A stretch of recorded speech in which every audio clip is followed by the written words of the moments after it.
ದುರ್ಗಮ್ಮ, ನಮ್ ಶರತ್ತು ರೂಮ್ನ ಚಕಾ ಚಕ್ ಅಂತ ಕ್ಲೀನ್ ಮಾಡ್ಬಿಡು. ಅತ್ತೆ, ನಮ್ ದುರ್ಗಾ ಹಿತನ್ ಕೇರ್ ಟೇಕರ್, ಇದೆಲ್ಲ ಅವಳ ಕೆಲಸ ಅಲ್ಲ. ಅಯ್ಯೋ, ಆದ್ರೇನಂತೆ? ನಮ್ ಹಿತ ಈಗ ಮಲಗಿದಾಳೆ, ಇವಳಿಗೆ ಮಾಡಕ್ ಏನ್ ಕೆಲಸ ಇರತ್ತೆ? ನಿಂಗೇನಾದ್ರು ಕೆಲಸ ಇದೆಯಾ? ಇಲ್ಲ ತಾನೆ, ಮಾಡ್ಲಿ ಬಿಡು. ಇವೆಲ್ಲ ಹೀಗೆ ಟ್ರೀಟ್ಮೆಂಟ್ ಕೊಟ್ಟೆ ಇವಳು ತಲೆ ಮೇಲೆ ಕೂತ್ಕೊಂಡ್ಬಿಟ್ಟಿದ್ದಾಳೆ. ಅತ್ತೆ, ಶಾಂತಿ ಅವರೇ, ಇರ್ಲಿ ಬಿಡಿ. ರೂಮ್ ಕ್ಲೀನ್ ಮಾಡೋದು ಒಂದು 10 ನಿಮಿಷ ತಗೊಳುತ್ತಷ್ಟೇ. ಹಿಂಗೆ ನೋಡೋಷ್ಟರಲ್ಲಿ ನಾನು ಮಾಡಿ ಮುಗಿಸ್ಬಿಡ್ತೀನಿ.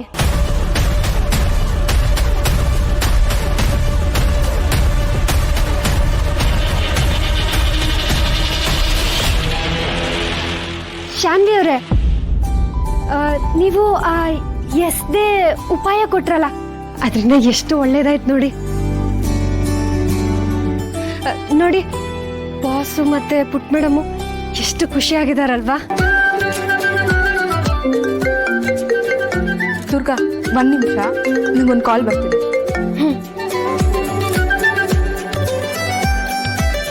ದುರ್ಗಾ, ದುರ್ಗಾ, ಇಲ್ಲಿ ನೋಡು,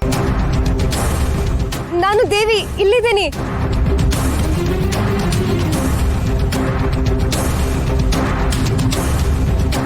ದುರ್ಗಾ, ದುರ್ಗಾ, ಇಲ್ಲಿ ನೋಡು.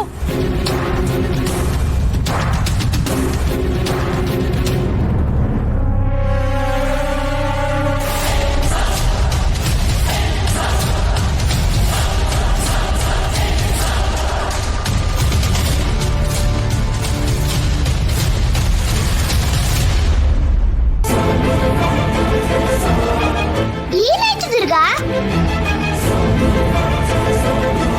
ಕನ್ನಡಿ ಜೊತೆ ದೃಷ್ಟಿ ಯುದ್ಧ ಮಾಡ್ತಿದ್ಯಾ?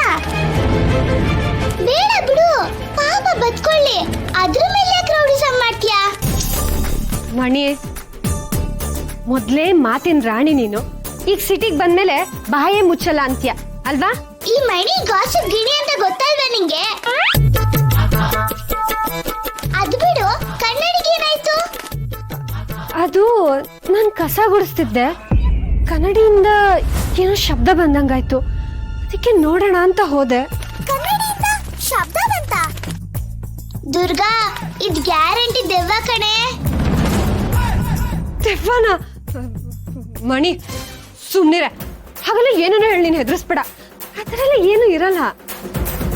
ಹೌದು ದುರ್ಗಾ, ರಾತ್ರಿ ಮಲಗೋವಾಗ ಹುಷಾರು.